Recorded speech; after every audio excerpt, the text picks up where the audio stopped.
আজকে রান্না করে নিয়েছি ডাঁটা, কুমড়ো আর ছোলার ডাল ভিজিয়ে রেখেছিলাম, সেটা দিয়ে বেশ মাখো মাখো ঘন ঘন চাপ চাপ তরকারি। তো তরকারিটা দেখে তোমরা মনে হবে যে রবিবার দিনকে এইসব তরকারি কে খাবে, কিন্তু আবার দেখে দেখে তো নাও, ভালো করে দেখে তো নাও যে রান্নাটা আমি কেমনভাবে করেছি। প্রথমে বেশ খানিকটা তেল দিয়েছিলাম বুঝলে, আর তাতে 5 ফোড়ন আর ওই শুকনো লঙ্কা ভেঙে ফোড়ন দিয়ে দিয়েছি। দিয়ে তারপরে ডাঁটা আর কুমড়ো খানিকটা ভেজে নিয়ে ওপর থেকে তোমার জিরে গুঁড়ি, ধনে গুঁড়ি, নুন, চিনি সব পরিমাণ মতন দিয়ে দিলাম। তবে মিষ্টির ভাগটাই বেশি রেখেছি। আর ওই ছোলার ডাল যেগুলো ভিজিয়ে রেখেছিলাম সেগুলো দিয়ে সেদ্ধ হতে দিলাম। তারপর ঘন হয়ে এলো, জল শুকিয়ে গেল, তারপর নেড়ে চেড়ে নামিয়ে নিলাম। খেতে এত দুর্দান্ত হয়েছিল যে কি বলবো, মানে মনেই হচ্ছিল না যে মাছ মাংস থাকলে বেশ ভালো হতো। আর চিকেন কি খাবো বলো, তোমরা তো সবাই জানো যে চিকেনের পিসের চামড়াগুলো এত ছিবড়ে যে মানে গেলাই যায় না, একদম চুইংগাম বা রাবারের মতন চেপোতেই থাকে।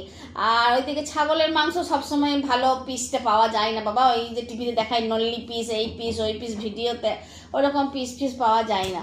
তো যাই হোক, আমার এই রান্নাটা কিন্তু একদম নল্লি পিসের মতনই পাওয়া গেছিলো, একদম ডাটাগুলো চুষছিলাম, কি শাঁস। আর ওইগুলো খেয়েই মানে এত তৃপ্তি লাগছিল যে কি বলবো, পুরো ভাতটা ওইটা দিয়ে মেখে খাওয়া হয়ে গেছে। তো আশা করবো যে তোমাদের এইগুলো ভালোই লাগবে। আর ভিডিওটা যখন করছিলাম তখন বিল্লু কিছু কথা বলেছে, সেগুলোও শুনে নাও, তাহলে বুঝতে পারবে যে রান্নাটা আমি কত ভালো করেছি। তাহলে আজকে আসি, ধন্যবাদ।